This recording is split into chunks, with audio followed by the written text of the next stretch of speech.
അപ്പോൾ ഇന്നത്തെ വിഷയം എന്ന് പറയുന്നത് ഇതുവരെ ലിസ്റ്റ് ചെയ്ത ഓണച്ചിത്രങ്ങളുടെ സ്വഭാവം, കഥ, അത് ആർക്കൊക്കെ കാണാം എന്നുള്ളതൊക്കെയാണ്. അതിൽ ആദ്യം പറയാനുള്ളത് 3 സിനിമകളും 2.5 മണിക്കൂറിൽ കൂടുതലുണ്ട് എന്നുള്ളതാണ്. ഹായ്. അപ്പോൾ ആദ്യത്തെ പടം ലാലേട്ടന്റെ ഹൃദയപൂർവ്വം 2015 ശേഷം, അതായത് 10 വർഷങ്ങൾക്ക് ശേഷം നമ്മുടെ ലാലേട്ടനും സത്യനന്ദിക്കാടും ഒന്നിക്കുന്നു എന്നുള്ള ഒരൊറ്റ കാരണം മതി സ്നേഹപൂർവ്വത്തിന് ടിക്കറ്റ് എടുക്കാൻ. ലാലേട്ടനെ വെച്ച് സത്യനന്ദിക്കാട് എടുത്ത ലാസ്റ്റ് മൂവി എന്ന് പറയുന്നത് നിങ്ങൾക്ക് എല്ലാവർക്കും അറിയാം, എന്നും എപ്പോഴും എന്നുള്ളതായിരുന്നു. അതൊരു കോമഡി ഡ്രാമയായിരുന്നു. ഹൃദയപൂർവ്വം ഒരു കോമഡി ഡ്രാമയാണെങ്കിൽ പോലും സത്യനന്ദിക്കാടിന്റെ ഒരു സ്ഥിരം പാറ്റേൺ ആയിരിക്കില്ല എന്നുള്ളതാണ് ഒന്നാമത്തെ പ്രത്യേകത എന്ന് പറയാവുന്നത്. അതായത് ഹൃദയം മാറ്റിവെക്കൽ ശസ്ത്രക്രിയ കഴിഞ്ഞ സന്ദീപ് ബാലകൃഷ്ണൻ എന്ന കഥാപാത്രമായിട്ടാണ് ലാലേട്ടൻ നമ്മുടെ മുമ്പിലേക്ക് എത്തുന്നത്. അതിൽ ഹൃദയം ഡൊണേറ്റ് ചെയ്തത് പൂനെയിലുള്ള ഒരു കേണലാണ്. വളരെ ഊർജ്ജസ്വലനായിട്ടുള്ള, വളരെ സ്മാർട്ടായിട്ടുള്ള ഒരു കേണൽ. അദ്ദേഹത്തിന്റെ കുടുംബത്തെ കാണാനായിട്ട് സന്ദീപ് ബാലകൃഷ്ണൻ പുറപ്പെടുന്നു. അപ്പോൾ സ്വാഭാവികമായിട്ടും ഒരു ഗ്രാമാന്തരീക്ഷം ഒന്നും കാണാനുള്ള വകയില്ല എന്ന് തന്നെ നമുക്ക് കരുതേണ്ടി വരും. അങ്ങനെ സാഹചര്യങ്ങൾ കാരണം നായകന് ആ കുടുംബത്തോടൊപ്പം താമസിക്കേണ്ടി വരുന്നു. അവരുടെ ജീവിതത്തിലേക്ക് നായകനും ലയിച്ചു ചേരുന്നു, അല്ലെങ്കിൽ പൊരുത്തപ്പെടുന്നു എന്നൊക്കെ പറയാം. ഒപ്പം തീർത്തും അപരിചിതരായിട്ടുള്ള 2 പേര് പ്രത്യേക കാലഘട്ടത്തിൽ അല്ലെങ്കിൽ ജീവിതത്തിന്റെ ഒരു ഘട്ടത്തിൽ അപ്രതീക്ഷിതമായിട്ട് കണ്ടുമുട്ടുമ്പോഴുണ്ടാകുന്ന ചില സംഭവ വികാസങ്ങളും ചിത്രത്തിൽ കാണിക്കുന്നുണ്ട്. കേട്ടപ്പോൾ സത്യനന്ദിക്കാടിന്റെ ഒരു ഡിഫറെന്റ് അപ്രോച്ചായിട്ട് തന്നെയാണ് തോന്നിയത്. പിന്നെ പാട്ടും ടീസറും ഒക്കെ നല്ല ശ്രദ്ധ നേടുകയും ചെയ്തിട്ടുണ്ട്. അത് ടിക്കറ്റ് ബുക്കിങ്ങിലും കാണുന്നുണ്ട്. മാത്രമല്ല ഇന്ന് വൈകിട്ട് 5:30 ട്രെയിലറും ഇറങ്ങും എന്ന് ഹൃദയപൂർവ്വം ടീം പറഞ്ഞിട്ടുമുണ്ട്. അതോടെ ഇറങ്ങിക്കഴിഞ്ഞാൽ കാര്യങ്ങളിലൊക്കെ ഒരു വ്യക്തത വരും. എന്നാലും സസ്പെൻസ് അത് ആദ്യ ഷോ തീരുന്നത് വരെ ഉണ്ടാവും. എന്നിട്ട് അഭിപ്രായം പറഞ്ഞോളൂ എന്നുള്ള ഒരു പ്രത്യേക കോൺഫിഡൻസോട് കൂടിയാണ് ചിത്രത്തിന്റെ അണിയറ പ്രവർത്തകരൊക്കെ സംസാരിക്കുന്നത്.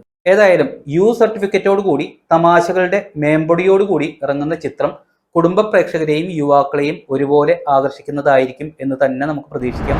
അടുത്തത് ലോക എന്ന് മാത്രം പറഞ്ഞാൽ പോരാ. ലോക ചാപ്റ്റർ 1 ചന്ദ്ര എന്ന് പറയുമ്പോഴേ ചിത്രത്തിന്റെ പേര് പൂർണ്ണമാവത്തുള്ളൂ. കാരണം ലോക എന്ന പേരുള്ള സൂപ്പർ ഹീറോ സിനിമാറ്റിക് യൂണിവേഴ്സിലെ ആദ്യ ചിത്രമാണ് ചന്ദ്ര. അപ്പോൾ സിനിമയുടെ പേര് ചന്ദ്ര എന്ന് പറയുന്നതാവും ശരി. ചിത്രത്തിന്റെ ട്രെയിലറും ടീസറും തന്നെ സത്യത്തിൽ മലയാളി പ്രേക്ഷകരെ ഞെട്ടിച്ചിരിക്കുകയാണ് എന്നുള്ളതാണ് സത്യം. കാരണം ഒരു ഹോളിവുഡ് സ്റ്റൈലിലാണ് ചിത്രം എന്നുള്ള ഒരു പ്രതീതി പ്രേക്ഷകരിൽ ഓൾറെഡി ഉണ്ടാക്കി കഴിഞ്ഞു. മലയാളികൾ ഞെട്ടി എന്ന് പറഞ്ഞപ്പോൾ മലയാളികൾ ഇത്തരം ചിത്രങ്ങൾ കണ്ടിട്ടില്ല, അല്ലെങ്കിൽ ക്വാളിറ്റിയുള്ള ചിത്രങ്ങൾ കണ്ടിട്ടില്ല എന്നാണ് ഞാൻ ഉദ്ദേശിച്ചത് എന്ന് പറയരുത് കേട്ടോ. മലയാളത്തിൽ ഇത്രയും VFX-ഉം ആർട്ടും ഒപ്പം അത് പകർത്തുന്ന ക്യാമറ ക്വാളിറ്റിയും ആദ്യം എന്നാണ് ഞാൻ ഉദ്ദേശിച്ചത്. ഇനി കഥ, യാതൊരു ലക്ഷ്യവുമില്ലാത്ത 3 കൂട്ടുകാർ, അതിലൊരാൾ ഉറപ്പായിട്ടും നസ്ലായിരിക്കും. അപ്പോൾ ആ 3 സുഹൃത്തുക്കള് ഒരു നിഗൂഢതയൊക്കെയുള്ള ഒരു എക്സ്ട്രാ ഓർഡിനറി ആയിട്ടുള്ള പെൺകുട്ടിയെ കണ്ടുമുട്ടുമ്പോഴുണ്ടാവുന്ന സംഭവ വികാസങ്ങൾ, അതാണ് ചിത്രത്തിലൂടെ പറയുന്നത്.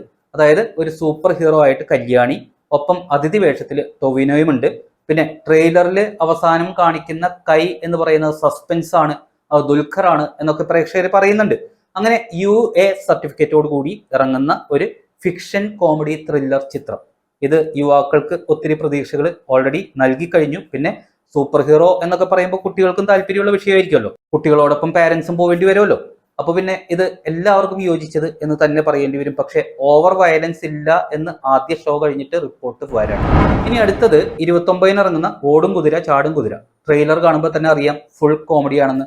പിന്നെ ഫഹദ് കോമഡി ചെയ്താൽ അത് ഗ്യാരണ്ടി കോമഡി ആയിരിക്കുമല്ലോ. അതുകൊണ്ട് വിശ്വസിച്ച് കയറാം. അതായത് ഫഹദും കല്യാണ പെണ്ണും, അതായത് വരനും വധുവും. അതിൽ കല്യാണ പെണ്ണ് എന്തോ ഫഹദിനോട് പറയുന്നു. അതോടെ നായകന്റെ ജീവിതം കീഴ്മേൽ മറിയുന്നു. പിന്നെ വീണ്ടും മറ്റൊരു പെൺകുട്ടിയെ കണ്ടുമുട്ടുന്നു. അവളാണെങ്കിൽ വളരെ കർക്കശക്കാരിയായ ബോൾഡായ ഒരുത്തി. പക്ഷെ ഫഹദിനോട് സഹായം ചോദിക്കുന്നു. അങ്ങനെ അവര് തമ്മിലൊരു ആത്മബന്ധം ഉടലെടുക്കുന്നു. അതിനിടയ്ക്ക് അവളുടെ പഴയ വരൻ രംഗപ്രവേശം ചെയ്യുന്നു. അങ്ങനെ ആകെ ഒരു ജഗപുക. ഏതായാലും നിരാശപ്പെടുത്തില്ല എന്ന് തന്നെ നമുക്ക് പ്രതീക്ഷിക്കാം. ഇനിയുള്ളതൊക്കെ പ്രേക്ഷകർക്കല്ലേ പറയാൻ പറ്റുള്ളൂ. കാരണം ആ 3 പടങ്ങളും ഇറങ്ങിക്കഴിഞ്ഞ് അതിലൂടെ പ്രേക്ഷകരുടെ അഭിപ്രായം പുറത്തോട്ട് വന്നു കഴിഞ്ഞാലേ ആരാണ് ജയിച്ചത് എന്നുള്ളത് നമുക്ക് അവസാനമായിട്ട് തീരുമാനിക്കാൻ പറ്റുള്ളൂ.